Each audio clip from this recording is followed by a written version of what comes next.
안녕하세요. 역사를 사랑하는 박사입니다. 오늘은 백제 성왕에 대해서 한번 알아보겠습니다.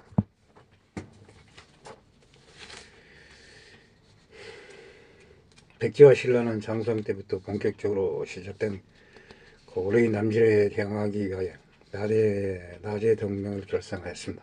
이후 고구려가 백제로 쳐들어오면 신라가 원군을 보내고 신라의 쳐들어오면 백제가 원군을 보내는 식으로 합력함으로써 강대 고구려를 한동안 막아냈습니다. 6세기 제법을 들면서 고구려의 공세가 약해지자 서로 돌 일이 많이 없어졌습니다.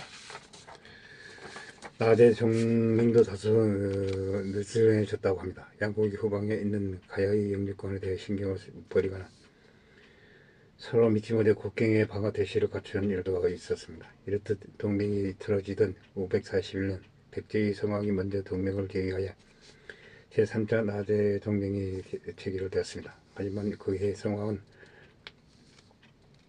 바로 1차 사비회의를 열어 위와 가야를 끌어들여 신라를 견제해야 한다고 하였습니다. 547년 제2차 사비회의에서는 아예 신라와 가야의 국경 지역에 백제군을 주둔시켜 신라를 공격하겠다는 계획을 밝혔습니다. 외부적으로는 동맹 관계에서는 내부적으로 양국 간의 갈등이 불씨가 타오르고 있었습니다. 548년 독산선성 전 때까지만 해도 여기에 빠진 백제군을 돕기 위해 신라가 장군 주지를 필두로 하여 3000명의 연군을 파병하여 고구려군을 참패시키는 등 동맹이 유지되고 있었습니다. 전투에서 고구려군을 참패시킨 정권은 나제 동맹에게 더욱 큰 자신감을 불어넣어 주었습니다. 550년 1월 백제 성왕은 장군 달기를 보내 10,000명의 병력을 고구려의 도살성 현재 청평부터 제천시를 공격하여 빼앗았습니다. 그러나 2달 후 고구려가 단하를 위해 침공하자 백제는 금연성을 함락당하고 도살성마저 빼앗긴 위기에 처했습니다. 이때 신라 이사보가 이끄는 신라 원군이 왔습니다. 고구려이 필요해진 틈을 노린 신라군의 활약으로 고구려군을 패퇴하였습니다. 신라군은 고구려의 재침에 대비하여 도살성과 금인성의 방어가 병력에 1000명을 주둔시켰습니다. 방어를 강화하기 위해 성을 증축하였습니다. 이후 고구려가 도살선성을 되찾기 위해 재차 공격해 왔습니다. 그러나 신라는 고구려를 패퇴시킨 후 태어가는 고구려를 따라 북쪽 고구려 본토로 진격하였습니다. 이에 백제 역시 한강하로 이 고구려 영토를 공격하였습니다. 때마침 551년 고구려 북쪽에서 돌고리 이탈을 침략하였습니다. 남쪽의 방비를 헛살렸습니다. 이 틈에 신라와 백제는 각각 한 번 정부의 20성과 6성을 획득하는 성과를 올렸습니다. 특히 백제는 계로왕 때 상실한 고토를 해방하는 의미는 있는 성과를 거뒀습니다. 이에 552년 백제가 한성과 평양을 버렸습니다. 이로 말미암아 신라가 한성에 들어가 살았으니 현재 신라의 우방입니다. 신라가 동북쪽 병력을 거두어 신주를 설치하였습니다. 가을 7월 백제의 동북쪽 변대를 거두어 신주를 설치하고 아찬 무력을 본주로 삼았습니다. 겨울 10월 임금이 백제왕의 딸을 받아들여 작은 부인으로 삼았습니다. 553년 한강 상류를 차지했던 신라의 진흥왕이 역으로 하루로 내라 백제 측이 점령했던 한강 지역을 단독으로 차지하였습니다. 이에 관해 진흥왕이 백제를 기습적으로 무력 점령했다는 것으로 나오고 있습니다. 일본 서기를 근거로 백제가 방어하고 관리할 능력이 없어서 한강 지역에서 일단 철수했고 신라가 이 틈을 타서 무력 충돌이 없이 접수했다는 설이 있습니다.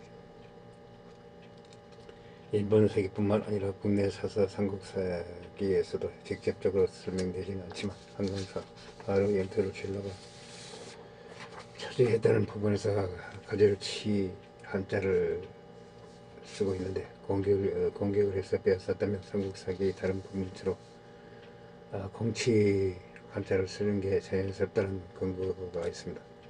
고대에서 전공이 아닌 임명환이 제기한 주장도 있다 하지만 노태돈 성호전, 수도, 주보돈 등이 219년 공동 집필한 한국 대관계 예교서에도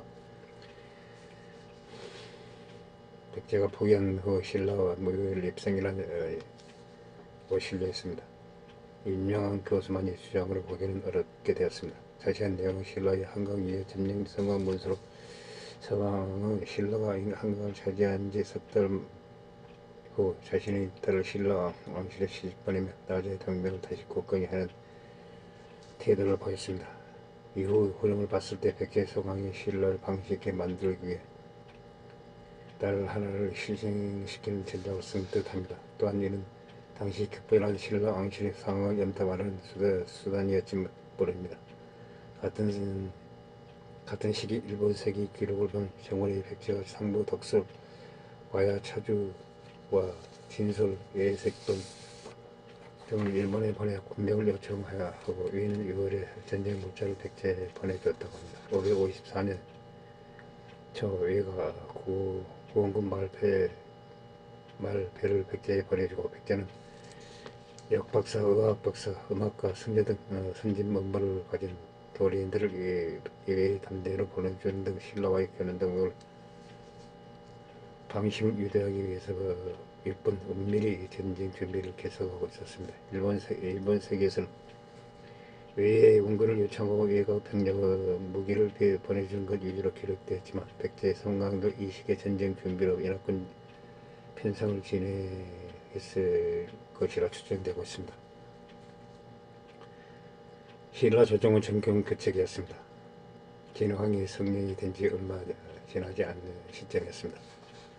법흥왕에 이어 진흥왕이 즉위했을 당시 나이는 7살에 불과했고 지소 태후와 대신들의 섭정이 있었습니다. 진흥왕의 윤영기 또한 신라 조정 권력의 중심에 있었던 인물 중에는 시징왕부터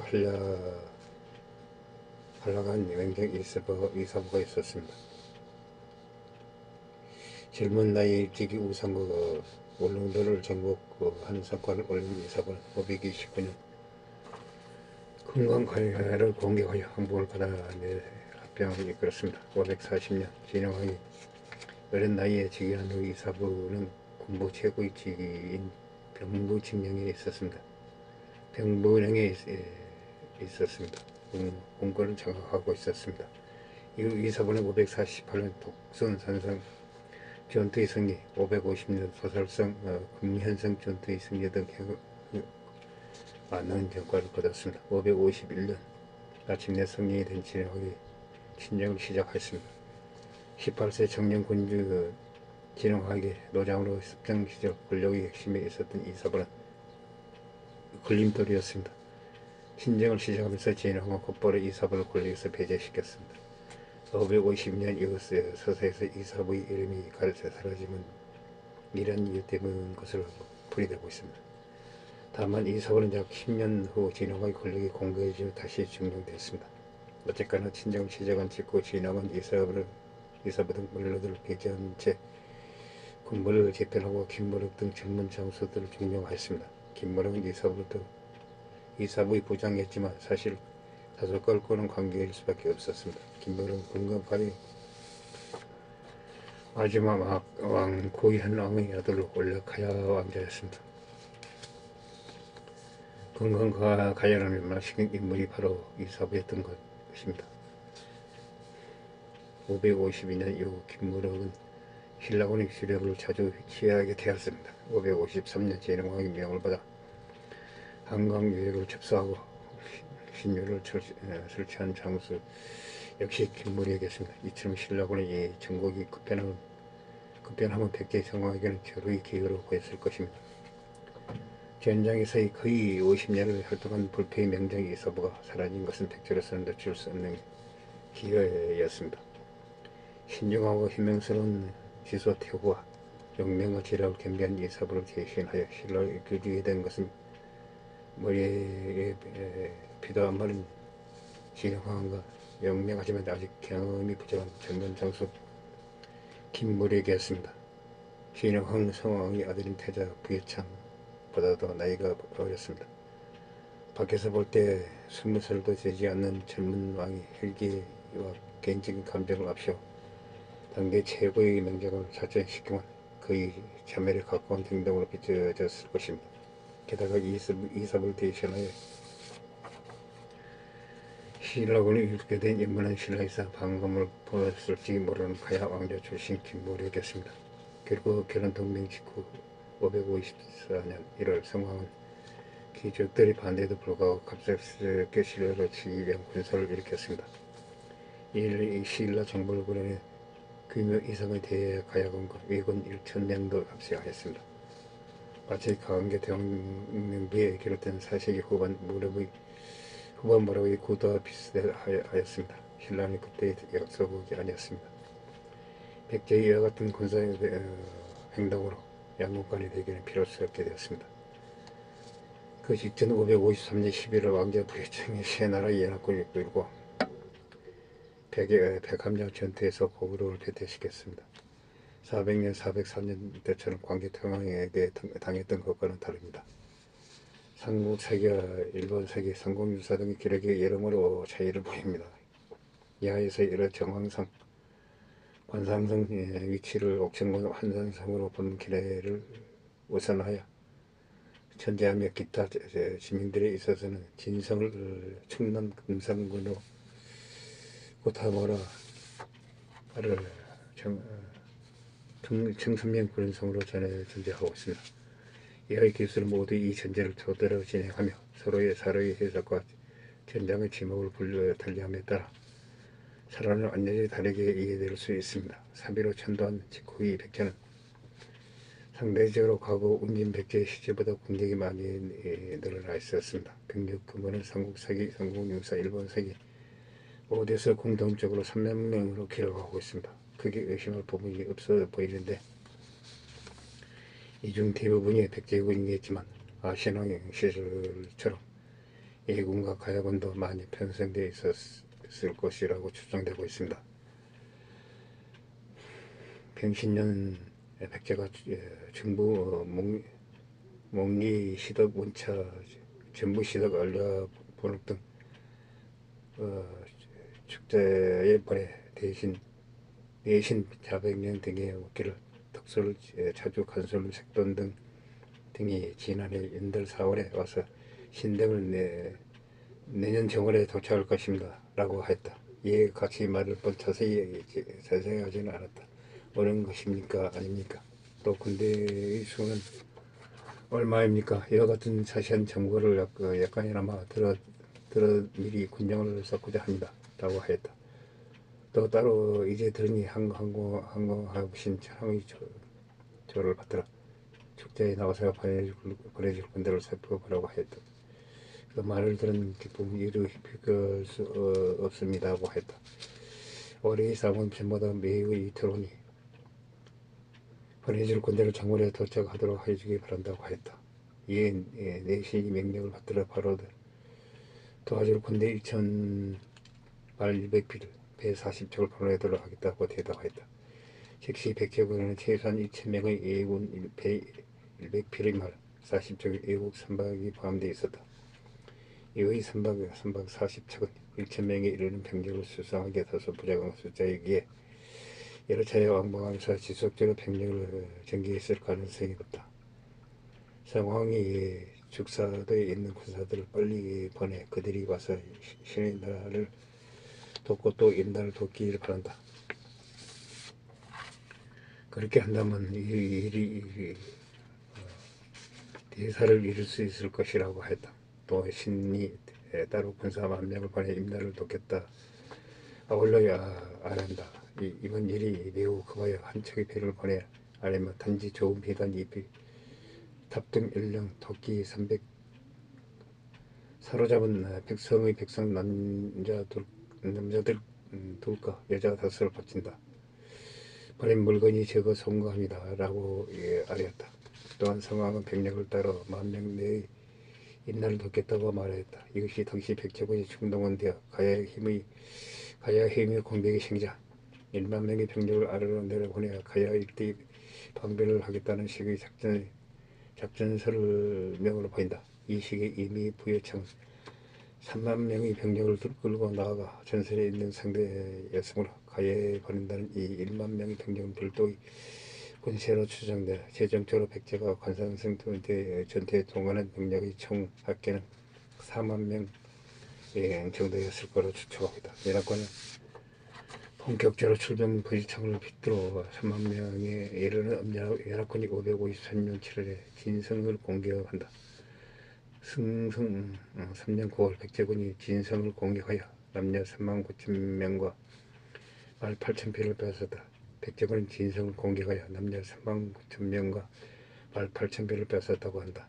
실제로 진성으로 비정되는 금산 일대의 볼들에서는 3만 9천 명이나 되는 인구와 8천 필에 이르는 군대가 있을 만한 공간이 보이지 않는다. 해당 지역 자체도 지형이 좋고 협소에 그만한 병력이 모여 살기에 무리라는 것이다. 이선 백제 성왕이 신라의 관산성 전투에 임하는 과정을 알아봤습니다. 백제 신라는 항시 동맹군이었지만 고구려가 선비족 북방민족의 시대일 때는 고구려가 남쪽에 신경을 쓸 없는 틈을 타서 고구려의 후방 한강 이북 땅을 침략하는 과정을 우리는 살펴보았습니다. 이상 백제 성왕에 대해서 알아봤습니다. 여기서 우리가 한번 알아볼 것은 관상선 전투에서 백제 성왕이 죽었다는 것을 미리